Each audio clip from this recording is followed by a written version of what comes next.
बड़ा सुंदर। ए सरकार, हम तुम पे अपने प्राणों को भी यदि निछावर कर दें तो भी तुम्हारी प्रशंसा कम नहीं होने वाली। अद्भुत हो, अनुपम हो।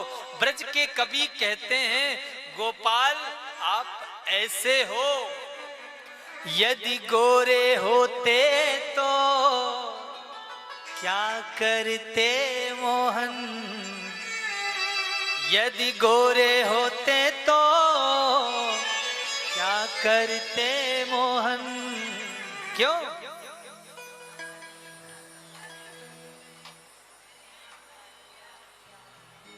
जब काले रंग पर है दुनिया मर जाती। ए सरकार, जितना भी हम तुम्हें देखे उतना कम है। इसलिए महाराज ठाकुर जी के नाम रस को गाते रहो, प्रतिपल उनके नाम को गाओ। तो सच्चिदानंद रूपाय विश्वोत्पत्त्यादि हेतवे तापत्रय विनाशाय श्री कृष्णाय वयम्। उन भगवान श्री कृष्ण को हम प्रणाम करते हैं। दूसरे श्लोक में सुखदेव जी की वंदना गाई गई। तीसरा श्लोक भागवत का बड़ा ही सुंदर है, ध्यान से सुनना। नैम से सूतमासीना मभिवाद्य महामति कथामृत रसा स्वादा कुशलः सौनिको ब्रवीत्। जैसे हम सभी एकत्रित हुए हैं ना, कहाँ? आपके चंडीगढ़ में सेक्टर नंबर 22 में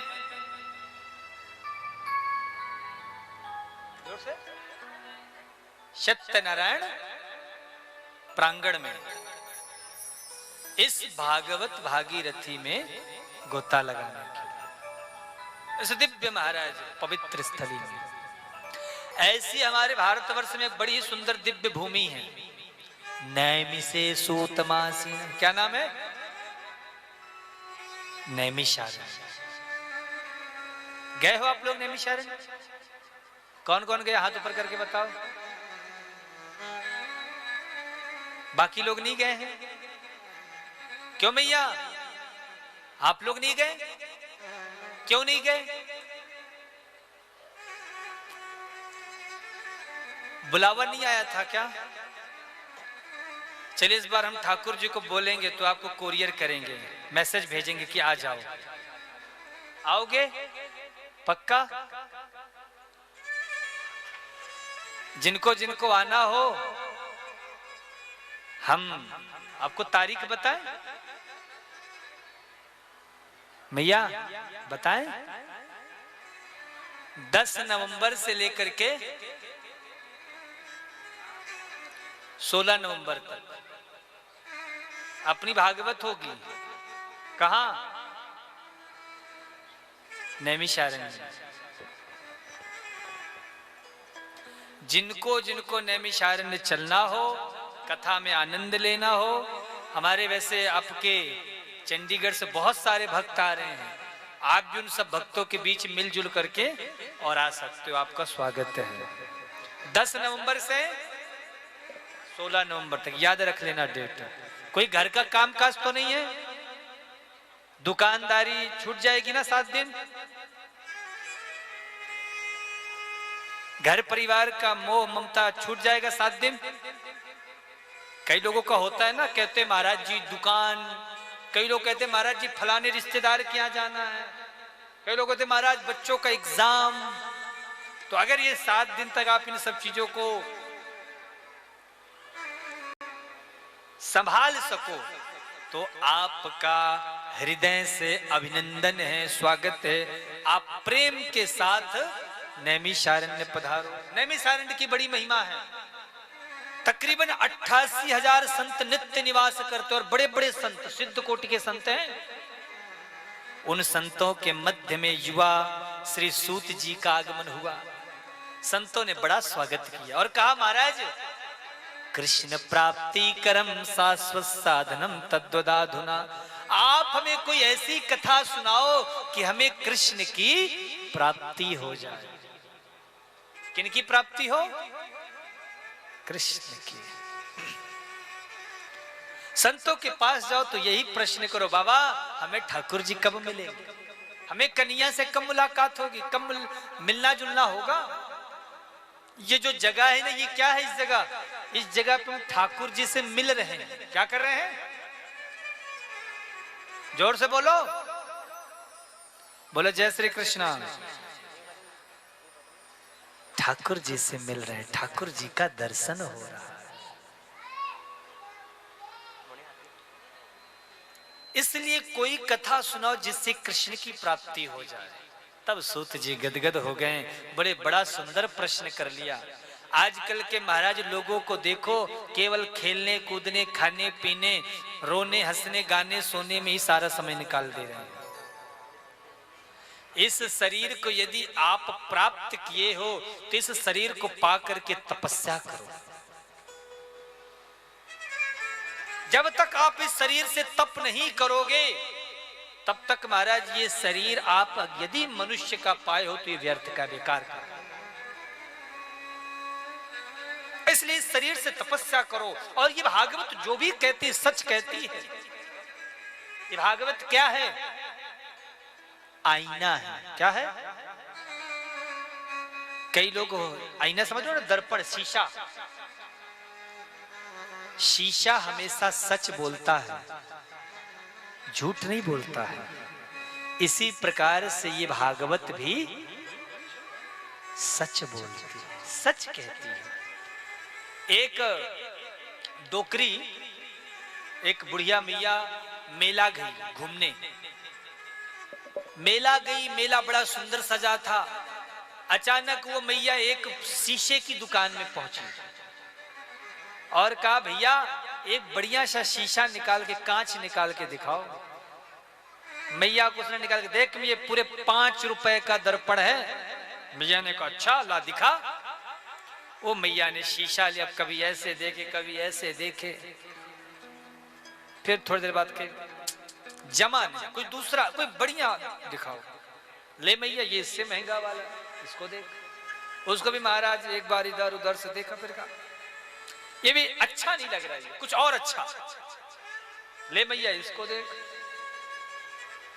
अब महाराज उस शीशे को लेकर मैया बड़ी गौर से देखे, फिर कहे ये भी अच्छा नहीं है। वो दुकानदार परेशान हो गया, बोले ले मैया मेरी दुकान का सबसे महंगा शीशा ये ले, इसमें देख। अच्छा ला दिखा। अब वो सबसे महंगा कीमती शीशे को लेकर कभी ऐसे कभी ऐसे देखे। फिर थोड़ी देर बाद वो मैया को बड़ा गुस्सा है, बोले कैसी दुकान तूने लगा रखी है, एक ढंग का शीशा तक नहीं है तेरे पास इस दुकान में। अभी जब मैं 40 साल पहले तेरे दुकान आई थी, कितना बढ़िया वाला शीशा तूने दिखाया, तो उसमें कितनी बढ़िया शकल मुझे दिख रही थी। ये इसमें शकल ही नहीं अच्छी लग रही, चेहरा ही नहीं अच्छा दिख रहा। दुकानदार ने माथा पकड़ लिया, अरे मैया कमी शीशे में नहीं है, कमी तो तुझ में है। 30 साल पहले 40 साल पहले तू जवान थी, इसीलिए उसमें सुंदर दिखती थी। अब तो बूढ़ी हो गई है, तो जैसी तेरी शक्ल वैसी दिखाई देगी ना। शीशा जबरदस्ती थोड़ा अलग से दिखाई देगा। इसी प्रकार से महाराज ये भागवत भी शीशे की तरह आप जैसे हो, जिस प्रकार से हो, सब कुछ आपके सामने उतार करके रख देती है कि देखो आप ऐसे हो। इसलिए यदि अपने आप को आप पवित्र करना चाहते हो, स्वच्छ करना चाहते हो, तो आओ, आपके पास लास्ट चांस है। कहीं और भटकने की जरूरत नहीं है, सीधे सत्यनारायण मंदिर में आकर के बैठो। और फिर ये भागवत भागीरथी की गंगा बरस रही है ना, बह रही है। इस भागवत भागीरथी में महाराज खूब आनंद के साथ, खूब मस्ती के साथ गोता लगा। एक गंगा काशी बनारस हरिद्वार में बहती है। उस गंगा स्नान करने से शरीर पवित्र होता है, और ये जो भागवत भागीरथी में स्नान करते हैं उनका मन भी पवित्र हो जाता है।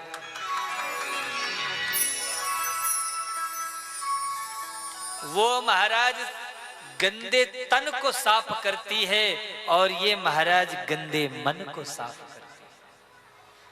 गंगा स्नान करने के लिए हमको जाना पड़ता है, पर इस भागवत भागीरथी में स्नान करने के लिए,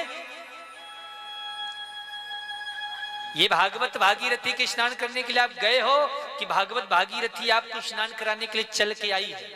बोलो बताओ, चल के आई है ना? अन्यथा महाराज हम रहते चित्रकूट, वही कथा होती, पर नहीं, ये भागवत की कृपा है कि हमें हमारा उद्धार करने के लिए, हमारा कल्याण करने के लिए कहां कहां से यह चलकर हमारे सामने उपस्थित हुई है। इसलिए वो भाग्यशाली हैं जो ऐसे मौके का दोनों हाथों से पकड़कर लपक करके और इसका फल लाभ उठा रहे हैं। इसलिए महाराज खूब आनंद से, खूब मस्ती से, खूब महाराज मल मल करके और खूब इसमें स्नान करो, और ऐसा स्नान करो महाराज कि संसार का जितना ये माया का, मोह का, मात्सर्य का, ईर्ष्या का, द्वेष का, काम, क्रोध, लोभ, ये जितने भी महाराज कीड़े हैं, जितनी भी गंदगी है, सब इस भागवत रूपी गंगा में विसर्जित हो जाए। तब इस कथा का लाभ है। बोलो जय श्री कृष्णा। तो सूत जी ने कहा आपने बड़ा सुंदर प्रश्न कर लिया। आजकल लोगों को महाराज कथा सुनने की फुर्सत ही नहीं है। लोग इधर उधर के व्यर्थ के कामों में पूरा समय निकाल देते हैं, इधर उधर के कामों में समय। मैं कई जगह जाता हूं कथा करने, महाराज पड़ोस में कथा चल रही और बगल वाले तारक मेहता का उल्टा चश्मा देख रहे हैं। कथा से कोई लेना देना नहीं, अरे हम थोड़ो करा रहे हैं। महाराज यही संसार की दुष्प्रवृत्ति है। ये मानवा पाप कृतस्तु सर्वदा सदा दुराचार रता विमार्गगा। यह मनुष्य का स्वाभाविकता से यह स्वभाव है कि सदा दुराचार में, कुमार्ग में मन प्रवृत्त रहता है। किसी को महाराज अपने मरने की चिंता है क्या? बोलो, किसी को है अपने मरने की चिंता? अगर मरने की चिंता होती महाराज तो घर में एक क्षण भी मन नहीं लगता, संसार में एक पल भी मन नहीं लगता। पर महाराज जरा से बीच वाले मुन्ने की तबीयत खराब हो जाए, कितनी भी बढ़िया कथा चल रही हो, तुरंत महाराज अरे क्या कह रहे हैं व्यास जी, आप तो क्या, आप तो कथा सुनाने, वह हमारे बीच वाले मुन्ने की तबीयत खराब है, कथा में मन नहीं लग रहा महाराज, दिन दिन भर खाना खाने का मन नहीं करेगा, तुरंत दौड़ लगाएंगे, मुन्ने की तबीयत खराब है। कितनी भी बढ़िया कथा चल रही हो, सबका सब ज्ञान धरा रह जाता है। तो ये मनुष्य की दुष्प्रवृत्ति है, उसके मन की ये विकृति है। तो व्यास जी ने बड़ी सुंदर बात कही, आहा, कि कृष्ण के चरणों में मन तब लगेगा जब हमारा ठाकुर जी से प्रेम होगा, जब हमारा ठाकुर जी से संबंध होगा। राधे राधे दर्शकों, आप सभी का बहुत बहुत स्वागत है। गौ सेवा धाम हॉस्पिटल में सहयोग करने वाले भक्तों के नाम कुछ इस प्रकार हैं। राजकुमारी श्रीवास्तव गोरखपुर उत्तर प्रदेश से 2100 रुपए, पार्वती रोशनलाल मोगा पंजाब से 1100 रुपए, विनायक तिवारी जी जन्मदिन के उपलक्ष्य में उमरिया मध्य प्रदेश से 2100 रुपए, कुलदीप जी हिमाचल प्रदेश से एक गौ माता को गोद लेकर अपने जीवन को कृतार्थ कर रहे हैं। साथ ही आप सभी श्रद्धालु भी गौ सेवा धाम हॉस्पिटल में सहयोग करके पुण्य के भागी बन सकते हैं। राधे राधे।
की तपोभूमि चित्रकूट धाम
आप सभी श्रद्धालु श्रोताओं से, दर्शकों से एक ही मेरा आग्रह है कि गौ सेवा से जुड़ें।